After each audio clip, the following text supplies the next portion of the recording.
please.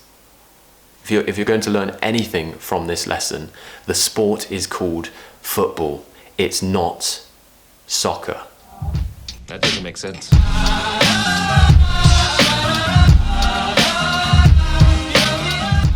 Some people are going to love this video, some people are going to absolutely hate it. Today we're talking about football. So the World Cup is upon us. If you're watching this on the day I released this video, it will have already been a week since it started.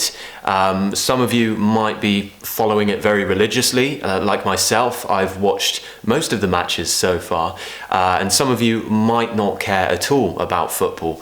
However, it's a very big thing in England, so if any of you are a big fan of football and you're enjoying the World Cup, please do write below and tell me what country you're supporting. One of the most common conversation starters and one of the most common things in general to talk about would be football. So the first thing, let's talk about the word football. How do we pronounce it? Do I pronounce that T in the middle? Long story short, no, I don't. Football. There's no T. We don't say football. Now, some people might, but the thing is, hardly anybody talks like this. Most people in the UK, you will find them pronouncing this word football. Now look at my mouth. Just watch me and try and pronounce it with me if you have the chance. Football. Foot. So what we're doing is we're cutting the sound out. Football. The second syllable, ball, in this word is quite difficult. We have something we call a dark L. So there are two different L's. I'm not going to explain this now. It's very, very complicated. If you really do want to learn this, you can join my pronunciation course at etjenglish.com. We're actually creating a ooh sound. So if you look at my mouth, football. Now my tongue is lifting up towards the top of my mouth and it's curling back. And I'm creating a very round shape with my mouth. Football. Of course, another thing we might have to talk about is the actual tournament that's happening right now, which would be the World Cup. Almost all of my students have a real problem with pronouncing this word. It's because we're going from the sound, which people already find difficult, into a dark L sound, this L that we just talked about. World. And then of course we have the much easier second word, which would be cup. Is that vowel sound there? Cup. A lot of my students also have problems with omitting final consonants, creating that final p sound in the word cup, for example. Now it's very soft, but you still need to pronounce it, because if you don't, you'll sound like a non-native and you won't sound very clear. So you have to create this p, very soft. World Cup. P, p.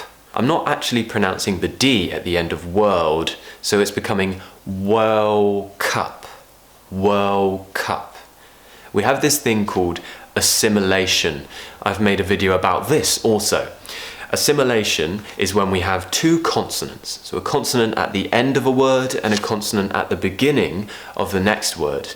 And these two, they don't really agree with each other. They don't want to be pronounced together. So what happens is, in this situation, the D at the end of world is actually getting pronounced more like a G. World Cup. World Cup. So we're kind of creating more of a G shape rather than a D. The reason why is because we want to change the end of that word so that it kind of matches the beginning of the next word and they join together. So instead of being World Cup, it becomes a connected World Cup. Let's move on from that and let's talk about some expressions. So let's say you've just met somebody, and maybe you want to get a conversation going.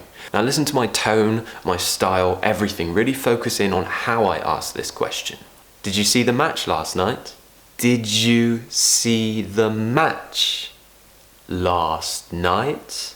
Now it's a yes/no question. If you've watched my videos before, you would know that usually in a yes/no question, we'll finish by taking the tone up. But also something else interesting that's happening is I'm not saying did you, I'm saying did you. This is another important part of connected speech. Just a few pieces of vocabulary for you now. Do you know what an underdog is? Maybe you could list some underdogs in the comments section below. A team or a sportsman in another tournament who is perhaps not as well known for winning as other people or other teams in the tournament. So for example, the favorites, the most popular teams would be teams like Germany, Brazil, Spain, blah, blah. We're sick of the same people winning all the time.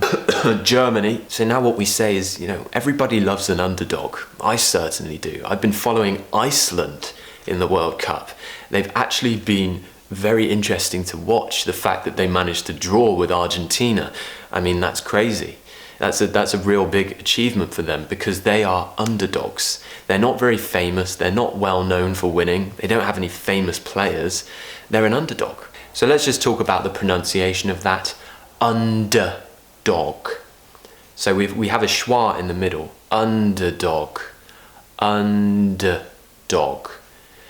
If you're having problems with that, just practice going de-dog, and then add the first bit, underdog, underdog. So we have that schwa, but we also have the o sound. Now I hear lots of people pronounce this as underdog, because of course I have lots of students who maybe studied more of an American English. Now British English, we make lots of round shapes with the mouth, and this o sound, which is in a word like not, hot, if you can pronounce it like that, get that o, lift that tongue, create that round shape every time, you're going to sound more British and people will be impressed. So try it with the word dog, then try and add d-dog, d-dog, and then add under on top, underdog. No R, remember that, it's not underdog. Now imagine a match, a football match is really, really close and you're not sure who's going to win. Are they going to win? Are they going to win? Who knows? It's quite a tough match, right? Well, there's a great expression which lots of people say. For example, I said this the other day when I was sat with my friend watching the match. I said, I can't call this one. I can't call this one. If you can't call it, that means you can't decide who the winner will be. You have no idea. You can't call it. You can also use this expression in business, in work, in everyday life. It's just something that you can't predict. You just don't know the answer. You're not sure which way it will go. And who do you think is going to win this year? I can't call it. I'm hoping that England will go far. I know we're not going to win it, but I'm really rooting for England this year, and I really hope we go far. Anyway, I hope you enjoyed this lesson. That's me finished for today. I hope you did learn some useful things, whether you're a football fan or not. Yes, remember, if you want to join my pronunciation course and sound amazingly British, go down into the description box below, and or you can go to etjenglish.com and sign up. Please give me a thumbs up if you enjoyed the video. I will see you next week. Cheers, guys. Bye.